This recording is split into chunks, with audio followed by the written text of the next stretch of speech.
All right, the House Ethics and Oversight Committee will come to order. Would the clerk please take the attendance? Chair Burns. Here. Representatives Hope. Here. Breen. Present. Churches. Present. Hoskins. Wagella. Here. Kuntz. Here. Wozniak. Pause. Here. Harris. Here-ish. Madam Chair, you have 8 members present. You do have a quorum. Thank you so much. Representative Churches moves to adopt the meeting minutes from March 23rd of 2023. There being no objection, the motion will prevail by unanimous consent.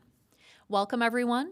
At today's committee meeting, we will begin with a presentation from Nancy Wang, the Executive Director of Voters Not Politicians, who will speak on their ethics reform recommendations.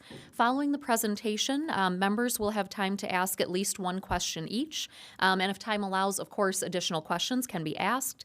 Due to session starting at noon, we just do need to be conscious of time.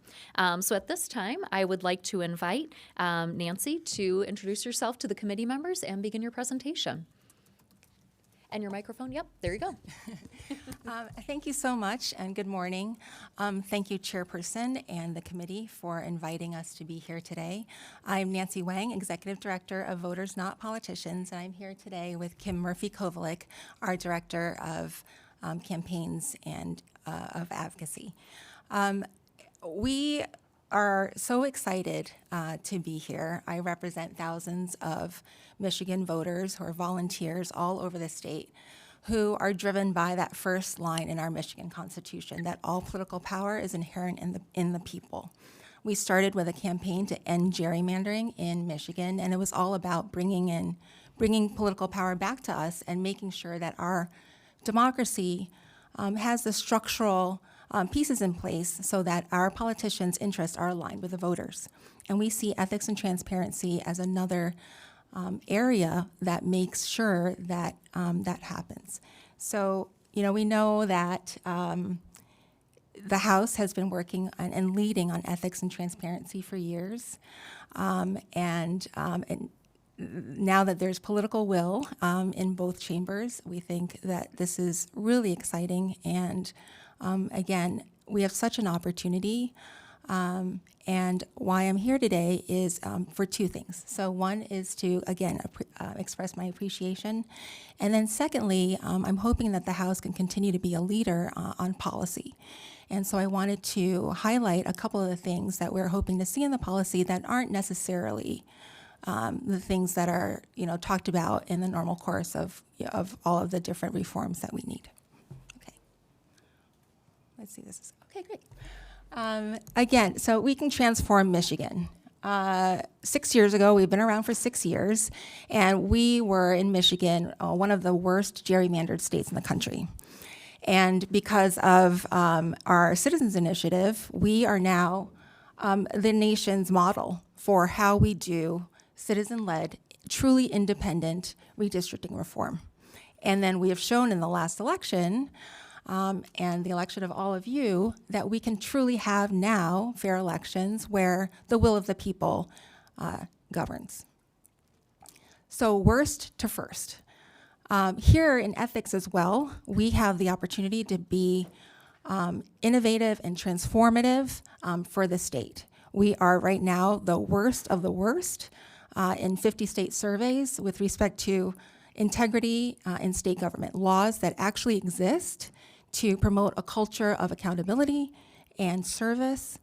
In these 50 state surveys, there are questions that the nonprofits ask where they're looking at the laws on the books, but they're also looking at enforcement and how those laws are applied, so that in the real world, are these laws having the effect of regulating ethics. And in Michigan, they didn't even have to get to that question because we don't have basic laws on the books. So we are 50 out of 50, but here, again, for the first time in maybe the state's history, we have a chance of going from worst to first. And that starts with you. And I wanted to, again, highlight some of the things that we hope you'll take into account. The first is, actually, we have distributed 2 one-pagers. One is on strengthening financial democracy through financial disclosure, and the other is on ethics reform. I'd like to start with the financial disclosure, one-pager, if you will. Obviously, right now you have an opportunity here and the mandate to implement Proposal 1, which is going to require financial disclosure rules for lawmakers for the first time. We want to make sure that we have executive, legislative, and judicial accountability. A lot of times when we're talking about FOIA LAWRA, we're talking about the legislature and executive. But again, when we're looking at democracy and government and important decisions that are made on behalf of voters, we want to make sure that we capture as well the judicial branch, and not just judges, although of course, but also the regents of the universities in Michigan, for example.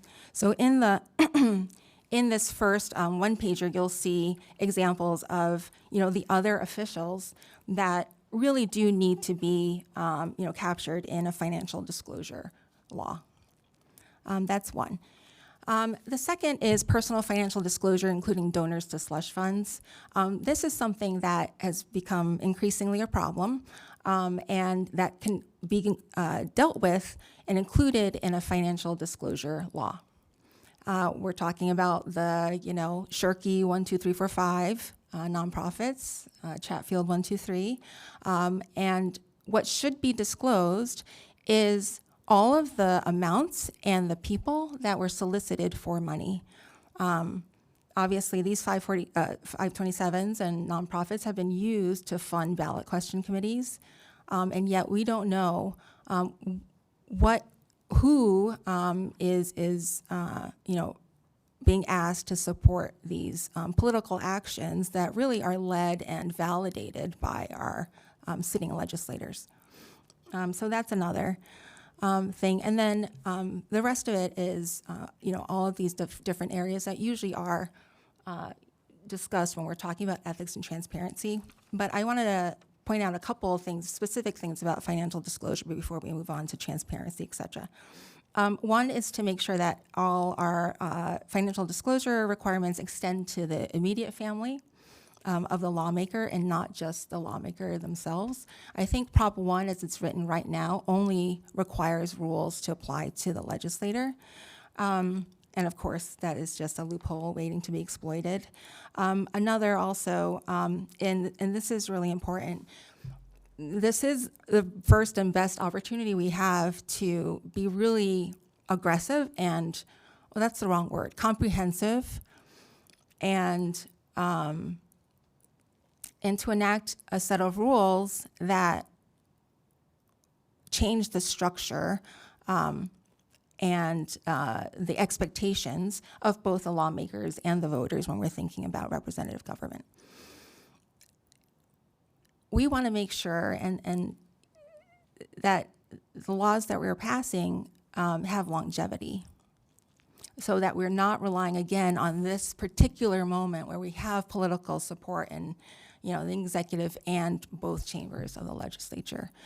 So we want to for you to consider making sure that these laws keep up with prevailing best practices. And one example would be to track our laws with other prevailing best practices, like the financial disclosure requirements that U.S. representatives are required to comply with. Again, it's just to make sure that Michigan doesn't over time return to the bottom of the barrel and lag behind the other states, and making sure that we operate in a transparent and ethical manner. So then moving on to the other areas of ethics and transparency, actual, open records, FOIA LAWRA, banning conflicts of interest, all of those, 2-year cooling off period. These are all areas that have already been covered in past House bills. And speaking of, adopting best practices, we don't have to start from scratch. We can start with the House bills that have already been introduced and passed by former legislatures.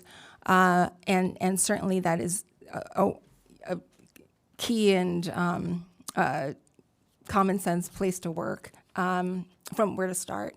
And so in our one pager for financial disclosure, we just identify a couple sources that you might look to. This particular bill from 2015 that is seen as a good model, as well as the LeGrand bill from 2 sessions ago. And so when you're looking at what requirements to include in our bill, it's just there's a lot of things that you can pull from, and including other states, right? So bottom of the barrel, 50 out of 50 states. Those come from these 50 state surveys that have been conducted by the Center for Public Integrity.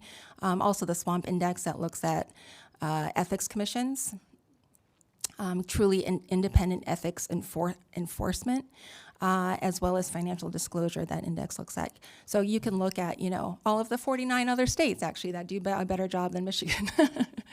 Also recent developments in other states like Arizona, where there's a lot of public pressure, honestly, and citizen action to try to get more comprehensive and actually effective bills on ethics passed. And then the last thing is what I just were talking about, is making sure that we keep up with prevailing practices that are already being used in other agencies.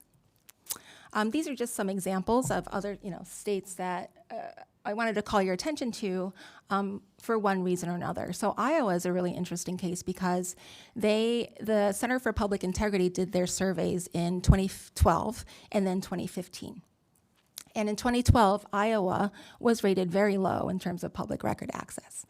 So, and they took that to mean that they needed to do some work. So between those 3 years, they actually passed public record bills and shot up to one of the models for the state of what FOIA law could look like. So now it's a model for when people may request public records, who can, anyone in the public, open meetings, which I know is something that you guys are looking at as well, which is wonderful, and increased government compliance. So that is one area, of course, that if you're promulgating rules and laws, that you want to make sure that they actually are in practice, which means you need to actively enforce them and empower the Secretary of State to impose greater penalties than are currently possible. So I like Iowa because it shows that it's possible, and it just shows responsiveness and really recognition of the problem for the legislature to take information like what we have here and make the change that we all need. Alaska accountability. Alaska actually is at the top of the list. At the very top for the Center of Public Integrity. So a couple areas where it really shines are about financial disclosure. So that's somewhere that we can look. Conflict of interest laws. One of the most exciting things about this opportunity, I think, is that Michigan would actually have conflict of interest laws, not rules, and not some sort of encouragement to do the right thing. And then private sector employment restrictions, which includes the 2-year revolving door, which Alabama is a good model for how we do this. So again, we're voters, not politicians. We are completely nonpartisan. We're here about the structural reform we need to make government work. And there are plenty of examples where, like gerrymandering, it's an issue that affects all voters, and so all voters support it and want our lawmakers to do something about it. And so when you're looking at Alabama, you know that this is an issue that blue states, red states, purple states, all really need to take seriously. And unfortunately, Michigan is kind of one of the laggards. So this is kind of a gratuitous slide. You all know the environment in which we live, but it really is so extreme that, it's really incredible. One of the things that is so important about really making sure we have ethics and transparency reforms that mean something is that we are dealing with these scandals every day. I mean, these are not old headlines, as you all know. And one of the things that's so important here is that we kind of restore a lot of the trust that voters have lost, frankly, in our government in recent years, not just in the state, but also on the federal level. And finally, Voters Not Politicians, we are volunteers. We are able to activate thousands of people. For our campaign to end gerrymandering, we had 8,000 people around the state, every single county, who's willing to do the work to make change happen. So we are a partner, and whatever it is that you need when you're going down this road and making this happen, please call on us. We are good at running in-district programs, campaigns. We knock on doors. We make sure that every legislator knows, if they need to, that this is really important and that constituents care about it. We have a big bullhorn. We can get a lot of earned media and a lot of voter education to get people really excited about it and writing about it in their local papers and things like that. So, so that's what I have today. And again, thank you so much for taking up this work. It's really exciting for us. And we are grateful that you are in the chairs right now. You personally are in these chairs because you're dedicated to making this happen. So thanks. Wonderful. Thank you so much for the presentation this morning. We really appreciate you being here. So we'll start with questions. I'll kick us off, and then we'll transition to our members. So to start, I know you mentioned early on in the presentation that, as we all know, Michigan has received a failing grade. We're 50 out of 50 in terms of ethics and oversight and transparency. For states, I guess all other 49 states that do a better job than we do, what do you see in terms of enforcement? Are there specific strategies that work well? Are there gaps that exist? What would you want committee members to be aware of on that front? It kind of runs the gamut. So one of the things that these surveys look at is enforcement, and it starts with what are the penalties, right? If there aren't any, of course, there's kind of publicity, which is not great, but as we've seen from the headlines, that doesn't really deter this kind of improper action. So you need penalties, and you need someone who is empowered and committed and has part of their mission to enforce these laws. And you need laws, not just rules, again, not just suggestions. You actually need very specific laws. So that's why in this one pager for financial disclosure, for example, you have to list all of the people that are covered by this, all of the different kinds of assets, that people need to disclose, because if there's any gray area, they won't be, disclosed. You have to make the records available to the public. So groups like the Campaign Finance Network, but nonprofits and citizens, individual citizens, can be a watchdog, like we were with the Independent Commission, and then kind of at the A+ level, there are independent ethics commissions whose job it is to take complaints from citizens or other members and to investigate them independently and to make their reports known and their recommendations to the legislature. So I think those are some of the strategies for making sure that your laws have teeth. Wonderful. Thank you so much. I appreciate it. Vice Chair Kuntz. Thank you very much for coming today. I appreciate your testimony. I don't know if you want to share it publicly. I'd like to get your email address. Oh, sure. There have been 12 bills that were introduced, so I made it a Yes, point. yes. Oh, I just wanted to share them with you. Yes, and I meant to say that. I'm so sorry. So when I say current, That was a shameless plug, by the way. Yeah, So, no, shame you're on it. right. It's fine. And I meant to say this because it is. I can't, emphasize enough. This is a nonpartisan issue. It's a bipartisan issue, and the House has passed bills on a bipartisan basis for years. And so when you're looking at current and past bills to look at as a model, there are already, Republican-sponsored bills that have been introduced that have a lot of these elements already in them. Are they perfect?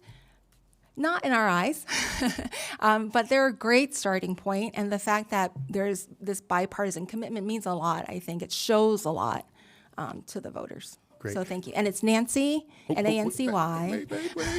at votersnotpoliticians.com. All spelled out, no capital? Okay, I'll probably get that again. This one's almost trivial, but I wanted to talk to my colleagues on this. The LeGrand bill that you mentioned is 4323. You have it written down as 4232. So if someone is going to look, no, and that was not a criticism. Sorry. Yeah. No, that was not a criticism. It's great. That's what I'm saying. The LeGrand bill was 4323, if you're looking that up.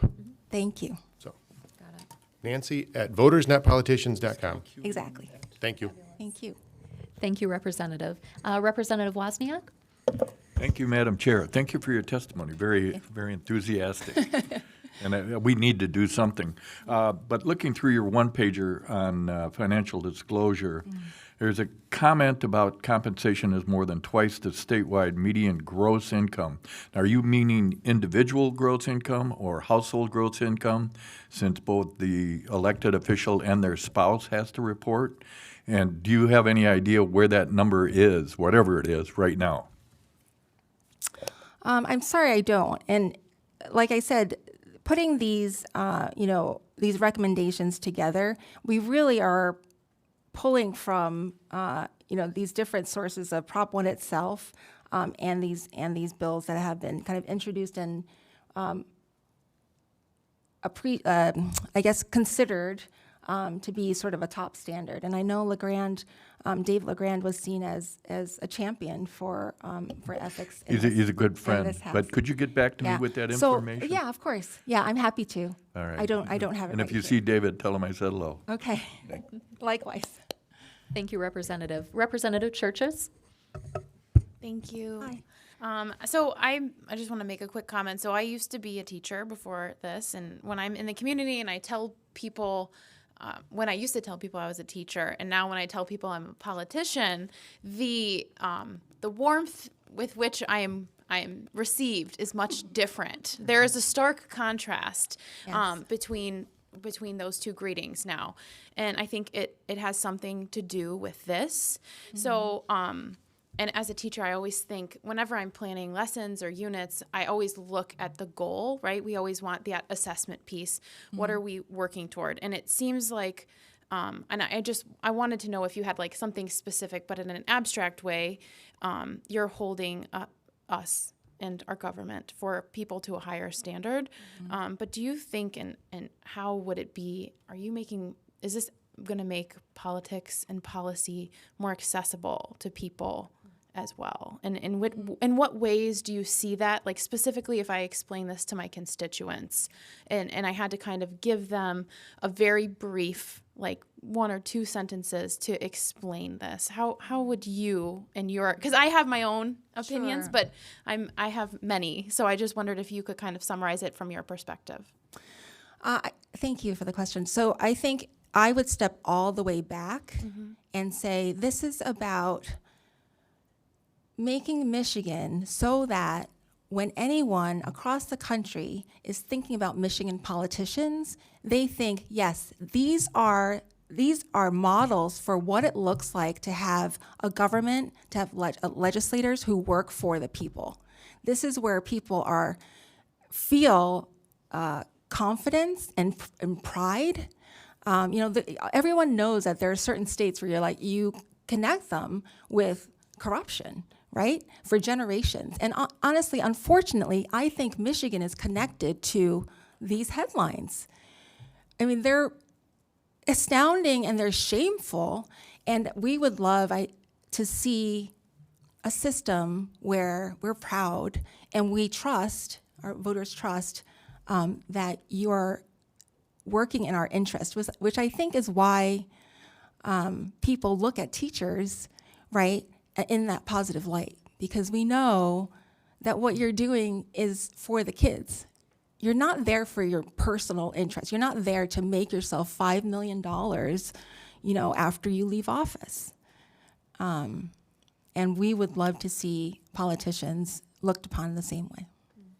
Thank you for your advocacy in this space and doing this for people. Thank you, Rep. Churches. Representative Harris. Thank you, Madam Chair. And thank you again for coming. I think you're going to hear a lot of thanks in this room. And I think everybody in this room would agree we can always do better. So I appreciate your input. I'm just looking at this section on the single sheet that you gave us under transparency, and it said required disclosure of donors and amounts solicited for nonprofits in 527s. So are you speaking in generally across the state, like any nonprofits, any 527s? So for instance, Voters Not Politicians is a 501c4, correct? Yes. So are you asking that all of those open up and supply their donors for public? For this purpose, for this sheet and my testimony today, it would be as part of the financial disclosure, so the personal financial disclosure of our lawmakers and officials in the 3 branches only. Okay. Yeah. However, I will also plug that Voters Not Politicians has 2 areas of priority this term, and one is ethics and transparency, and the other is campaign finance. Thank you. Sure. Thanks. Thank you, Rep. Harris. Representative Wagella. Hi, thank you for coming here. I kind of have 2 parts to this. I saw that there's banned lobby gifts, which I wholeheartedly agree with. In terms of lobby spending in general, would Voters Not Politicians advocate for reporting of any spending at all on staff and on the legislators? And then the second part of this is, even with the reporting that we do have and disclosures, it's very clunky and difficult for people to figure out how to navigate our state websites in terms of looking up campaign finance or looking up lobby disclosures. So is there a way for us to legislate the creation of a system like an app that citizens could go on, that everything populates to, and you could look up your representative and see, hey, this is how much lobbying money was spent on my representative. This is who donated to these campaigns. To me, I think we can make all these changes. I think we also need to make sure that people know about them and how to access that information for it to be useful. Absolutely. Thank you. So in terms of the 2-part question, I'll answer the second first. Accessibility is just like enforcement, right? And it goes to the central reason, the value of why we're doing this. And it's about governance for the people, on behalf of the people. And so the people, the reason you have transparency is so that we, the people who elected you to be here, understand what you're doing in Lansing. We talk about having accountability. It's hard.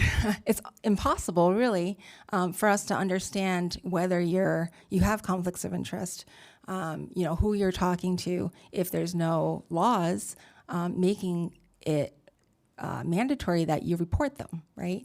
And it doesn't matter if you report them if there's no way for us to figure out where that information is.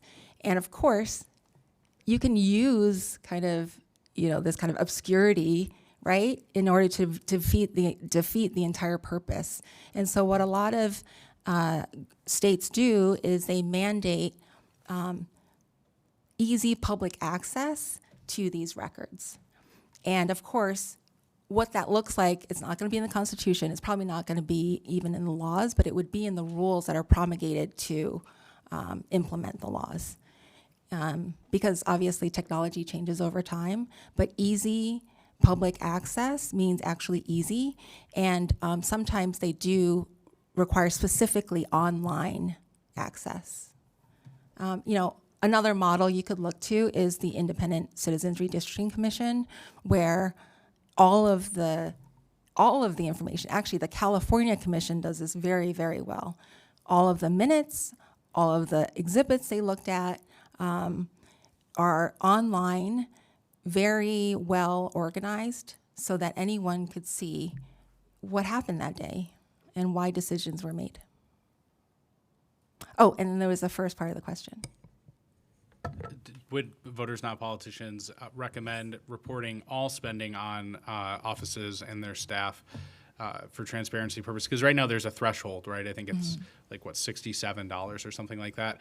And a lot of times you go out to dinner and that you're not going to hit that $67 in the month. So you could be spending every single month with a certain lobbyist or group, and that would never get reported. So I think one of the things I would love this group to push for, but I'm curious what Voters Not Politicians thinks, is just report everything. Why are we not reporting things? And that burdens on, I think, the lobby quarter to report. Great. So a couple things. One, we are advocating for an expansion of what it means to be a lobbyable official, not just the lawmaker themselves, but senior staff that works on policy. And the second is there's reporting, but there's also banning. And we are advocating for a ban on lobbyist gifts because it's about faith and an appearance of impropriety, and there honestly is no reason why lobbyists should be able to gift anything to lawmakers at all. So that's why we don't think there's any threshold that should be acceptable. Thank you, Rep. Wagella. Representative Breen. Asked and answered. Okay, all right. Do we have any other questions from members? I have one more, but just want to open it up. Okay, all right. So I have one more question. I know something that's come up kind of throughout our conversation today is that, you know, when you live in a state that does not have the greatest of transparency laws, that can lead to a sense of, I think, just disenchantment among voters and residents at large. Is there any known correlation between greater transparency laws and higher voter turnout? I'm just curious about that, you know, the impact on one versus the other. I don't know if that's been studied. Yeah, that's interesting. You know, one of the things that we're always talking about at Voters Not Politicians is we wish we had more data. So I don't know if that's been studied. Anecdotally, you would assume that were true, right? If people have more faith in government, then they're more likely to participate. One of the things that we hear all the time is it doesn't matter. So now, it used to be, well, I would vote and it doesn't matter who gets elected because it's all gerrymandered. And now it's, well, it doesn't matter because once they get into Lansing, we have no idea what they're doing except when a really huge scandal comes out. And then you see the scandal and you're like, see, you know, they're out there in Lansing doing schmoozing, right? And enriching themselves. But, you know, one of the places, there's so many different variables that go into high voter turnout is another thing. Like Minnesota has, I think, all-mail voting, right? As well as, I think, Colorado. And so they have, you know, great turnout. You know, so is it related to ethics and transparency laws in those states? I don't think so. But, you know, these things usually go hand in hand as well. So I guess my answer is no. I don't know of any data, but it's part of good government for a state, right? Thank you. Thank you. I appreciate your thoughts on that. Any other questions from our members? Just doing a final call. All right. Well, Ms. Wang, thank you so much for being with us today. You've given us a lot to digest, a lot to think about, and we look forward to moving, you know, some really good, strong policy forward on this committee across the board. So we hope to see you back here, and I would encourage our members to be in touch with the team at VMP.